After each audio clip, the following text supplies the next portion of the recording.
Hey there, today we're going to talk about something you see every day but probably don't think much about, a single number. And trust me, it might seem simple, but its story, well, its story's anything but ordinary. Yup, that's it, the number 7. And I know what you're thinking. It's just a number, right? Squeezed right there between 6 and 8.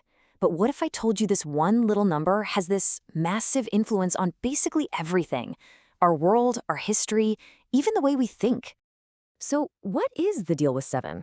I mean, why does it pop up everywhere? We're talking ancient history, modern culture, you name it. Well, let's dig in and find out. Okay, think about this for a second. You've got a soccer legend like Cristiano Ronaldo. You've got the world's most famous spy, James Bond. And then you have a massive survey with 44,000 people. What on earth could they all have in common? You guessed it, the number 7. It's Ronaldo's iconic jersey, it's Bond's agent number, 007. And get this, it was the hands-down favorite number in that huge global survey. Kind of weird, right? But this is where it gets really interesting. It's not just about what people like. The number 7 seems to be, well, it's such it's baked into the code of the universe. It's this universal blueprint woven into the very fabric of reality. I mean, just look around you. In nature, when light hits a raindrop just right, what do you see? A rainbow, right? With 7 colors. And then in art, in music, the scale that forms the foundation of so much Western music, it's built on 7 notes. Do, re, mi. You know the rest. So you've got physics and you've got art, both following the same 7-step pattern. That's pretty cool. Okay, so we've seen it in nature and art, but now we're going to go even deeper. Because 7 isn't just a pattern for the physical world. It turns out it's also this incredibly important, super significant number in a ton of the world's great spiritual traditions. Let's start with Christianity.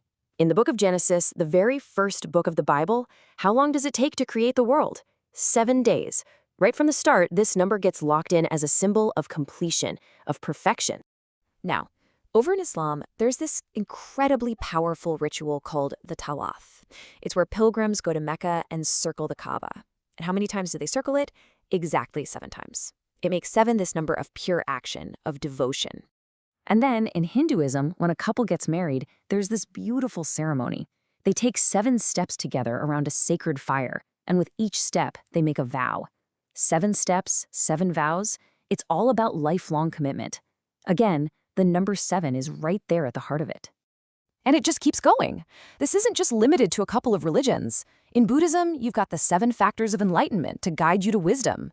In Jainism, they understand the whole of reality through 7 fundamental elements. So you see, the importance of this number is truly, truly global.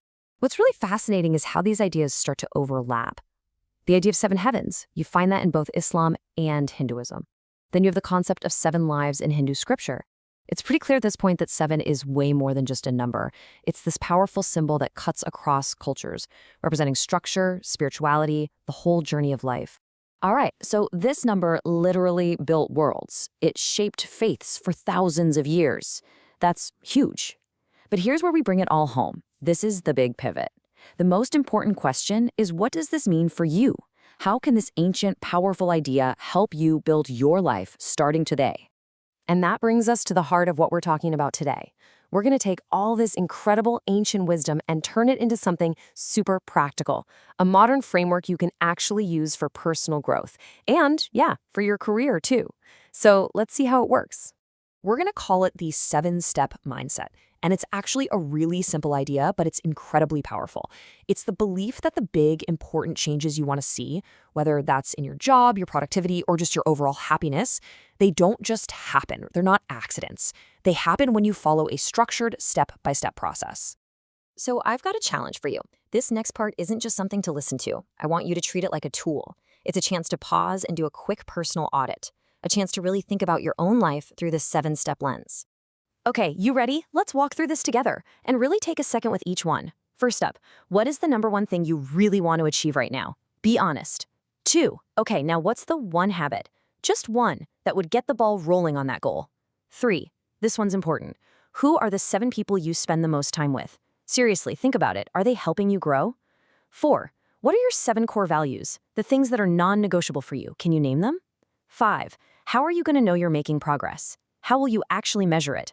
6, let's get real. What's the one big obstacle that you know you have to face? And finally, number 7, how are you going to celebrate that first small win? Because you have to celebrate it. Look, this isn't some magic formula. It's just a guide to help you think, to help you reflect. And that really brings us to the big takeaway here. Think about it. Whether you're talking about creating a whole universe in 7 days or just building a better life in 7 steps, the core idea is exactly the same. It's all about just starting. You don't have to be perfect, just try to be 1% better today than you were yesterday. That's it. Because this whole thing is a journey, and hey, we're all in it together.